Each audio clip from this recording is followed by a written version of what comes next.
Hujambo mtazamaji wa Zone Media, habari za wakati huu, na hapa na kuletea taarifa moja kwa moja kutokea nchini Syria.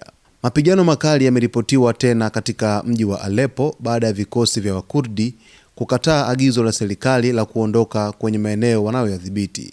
Jeshi la Syria lilishambulia vitongoji vya Sheikh Maksud na Al-Sharfia ambavyo vimekuwa chini ya udhibiti wa Wakurdi tangu vita vya wenyewe kwa wenyewe vilipoanza mwaka 2011. Wizara ya Ulinzi ya Syria ilitangaza sitisho la mapigano usiku kwa mkia Ijumaa na kuwataka Wakurdi waondoke mjini Aleppo na kuelekea maeneo mengine yanayodhibitiwa na Wakurdi. Hata hivyo, Wakurdi walikataa agizo hilo wakisema na wito wa kujisalimisha. Walisisitiza kuwa wataendelea kulinda vitongoji vyao. Baada ya muda wa kuondoka kumalizika, serikali ilitangaza kuwa jeshi lingechukua maeneo hayo kwa nguvu. Mashambulizi yalifanyika dhidi ya maeneo yanayodaiwa kutumiwa na Wakurdi kushambulia raia wa Aleppo. Vikosi vya usalama vya Wakurdi vilidai kuwa baadhi ya mashambulizi yalipiga hospitali na kuitaja hatua hiyo kama uhalifu wa kivita. Serikali ya Syria ilijibu kuwa eneo hilo lilikuwa ghala la silaha.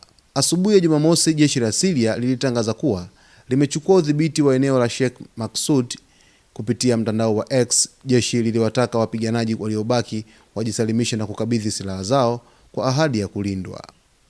Hata hivyo, kikosi cha Syrian Democratic Forces SDF kinachoongozwa na Wakurdi kilikanusha taarifa za jeshi kikisema ni za uongo na za kupotosha.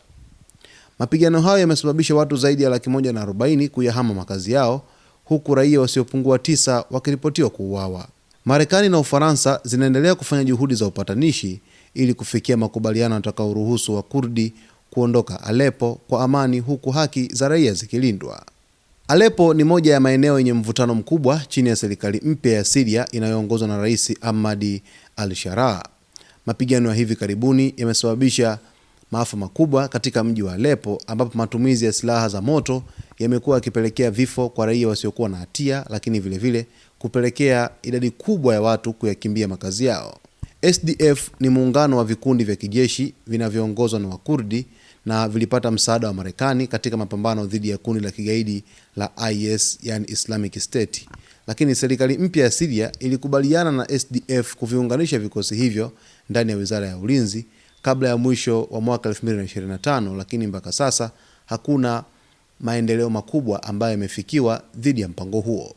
Hali nchini Syria katika mji wa Aleppo inazidi kuwa tete baada ya mapigano kufuatia vikosi vya Wakurdi, lakini vile na jeshi la serikali la Syria ambalo linaongozwa na Ahmed al-Sharaa, rais ambaye alimpindua aliyekuwa rais wa nchi hiyo Bashar al-Assad mwaka 2024. Sasa mtazamaji wetu, tutakuletea taarifa zote zinazojiri huko katika ukanda wa Mashariki ya Kati na maeneo mengine duniani. Cha msingi tu usiache kusubscribe channel yetu, kulike, kucomment pamoja na kushare.